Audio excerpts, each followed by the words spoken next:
Scottish Trade Minister Ivan McKee is with me now in the studio. Good morning to you. Good morning. So you want exports to make up a quarter of Scotland's gross domestic product in 10 years. So it's currently at 20% and hasn't really changed in 20 years.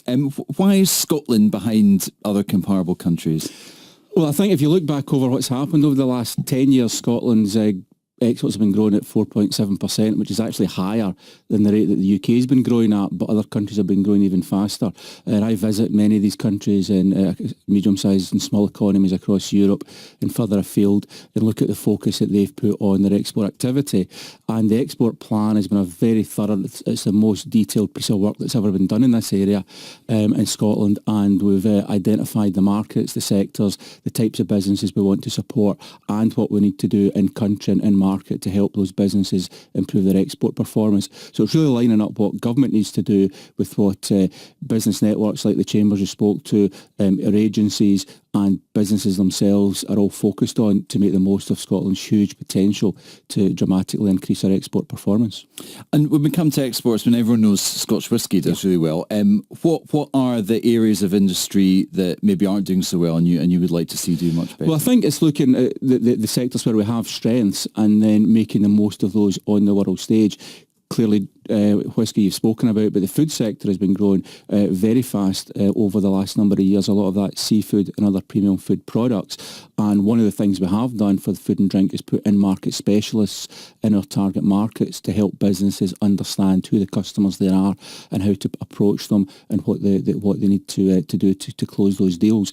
If you look at oil and gas, but very much on the services side of that and the technology side of it. So some great businesses exporting technology and expertise that we've learned in our deep water expertise internationally, and that very rapidly evolving into very strong strengths in the renewable sector, which is a clear part of Scotland's climate change ambitions, where we're also a world leader in terms of our ambition, but also in the terms of the technology we have to export. Fintech, the application of technology to financial services is something we're world leading in. Data science, life sciences, which is advanced medicine, precision medicine, drug discovery. These are all areas where Scotland has great strengths, and not forgetting, of course, our excellent pedigree in advanced engineering, which the government is significantly investing in as well. And just briefly, uncertainty about Brexit has caused concern when it comes to exports. Could Brexit be an opportunity when looking to boost exports to the really big economies like China and US, which obviously aren't in the EU? No.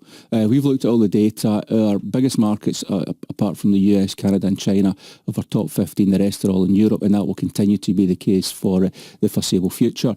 Those markets are hugely important to us. Brexit makes it very much more difficult to export to those markets, so it means we need to run uphill faster. The EU has deals with 40 other countries around the world. We're going to lose access to those markets as well as a consequence of Brexit, so it makes that harder. So all in all, and there are no advantages from Brexit for trading further afield. So there's no wins in Brexit. It's all bad news, but it just means we need to work harder and faster to realise Scotland's export potential. Okay, thank you very much. That's the Scottish Trade Minister there, Ivan McKee.